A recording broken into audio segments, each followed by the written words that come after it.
Hey, it's Glenn with The Ultimate Freedom. Today's video is a little bit different. I got two used RVs behind me and we're going to look at them and I'm going to tell you how I would live in them. There are simple things you can do to make them comfortable. A lot more people are living in RVs for a lot of different reasons. Let's rock.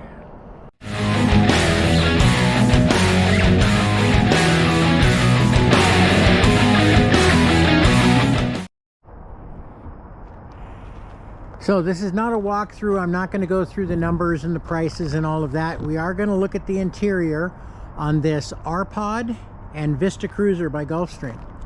The R-Pod by Forest River. And we're going to jump inside and I'll give you some simple ideas. When you move into an RV, there are some things you can do. Never underestimate the power of comfort. Let's go and see if we can make this Vista Cruiser comfortable.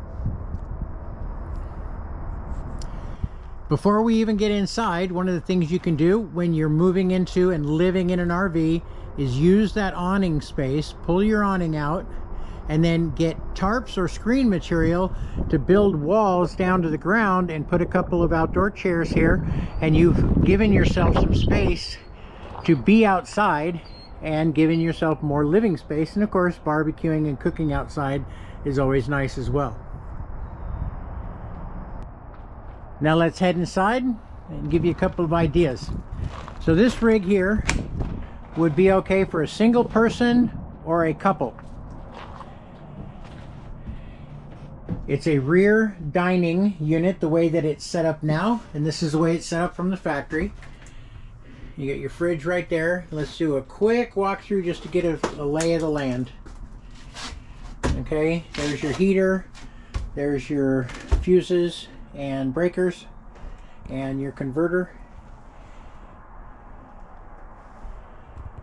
You got a mid kitchen, front bedroom, and this is only a 17-foot rig. And then it looks like a small RV queen or a full, just so two people that like each other could sleep here. And come back around this way and look in the bathroom. It's got a really nice bathroom for the size RV it is. Full-size toilet, sink, medicine cabinet with a good size, lots of storage. And then what I like about this, it's not a radius shower, it's a rectangle, but I like that this, it's like a semi hard material, but it goes out and gives you more elbow room. So that's kind of cool. So that's the layout of this rig. So two things right off the bat I would do with this rig, and I would start right back here.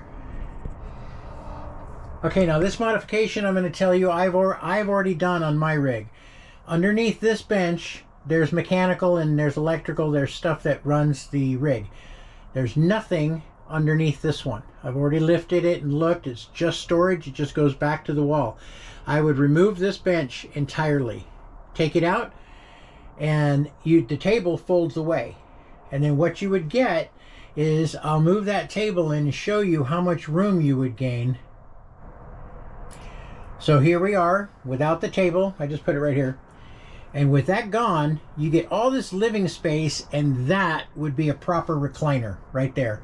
You still have seating, and then you can still put the table up if you want to sit at the table and eat or sit and do work. You can still do that, but you'd have a place to sit and a place to sit here. And when you increase your living space, that comfort, that makes a huge difference. It really, never underestimate the power of comfort when you're trying to live in something smaller.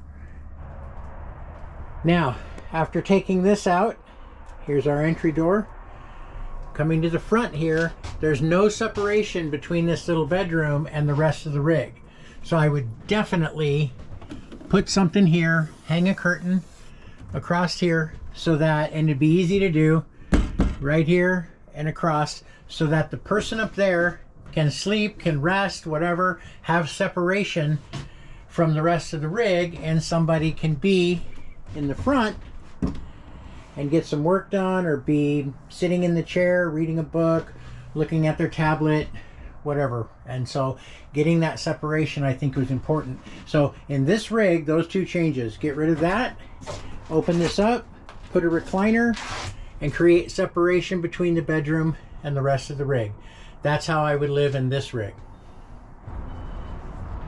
Okay, now a completely different animal here, and it's got a little bit more room than the one we just looked at right here. So let's jump into this one. Again, start with the awning and use tarps, screen material, whatever. Create your outside living space. That's a big deal. That's not a small issue. All right, now right off the back, how many rigs have a frog? A frog right there. And he's eating a honeybee. I guess he doesn't want more honey. I don't know the story here, but come on. When's the last time you saw that on the side of an RV? All right, let's jump inside. I like the stable steps. It's always a plus. And I like the grab handle. The older I get, the better those things are. So it's a rear kitchen. You have your RV refrigerator. Looks like an 8 cubic foot, something in that range. And then your rear kitchen here. And you got a microwave. We remove the microwave and use it for storage because we don't like what microwaves do to the food and to our health. That's a personal decision. And you've got your stove, your sink, and your storage. Okay, now let's get a layout, a feel for the rest of the layout. And this is a very interesting rig. So this is a jackknife, and I already tested it. This pulls out, and it just pulls out like a jackknife. This guy comes up and then lays down, and that makes a bed. But it's also a recliner, and I've never seen anything like this. It's kind of funky, but it's a recliner. It's a wonky one. I sat in it. It doesn't feel great. But here's your living room. And right across from the seating is the television. You got a fireplace and some storage. And it's a mid bathroom. I like these layouts because you get separation between without having to build anything. You've got a door to the front bedroom, okay, a pocket door, and you can pull this guy over, and then whoever is up here, and this is that looks like a full queen, and whoever's up here can get complete separation. And the separation is important when you're in a small space and you're a couple living together. And so there's where you can put your TV for the bedroom, and there's some storage. And then coming back this way, this is a very nice bathroom. Got your corner sink, lots of storage here. And in these small rigs, storage is absolutely critical. You got your toilet right here. And again, you've got a big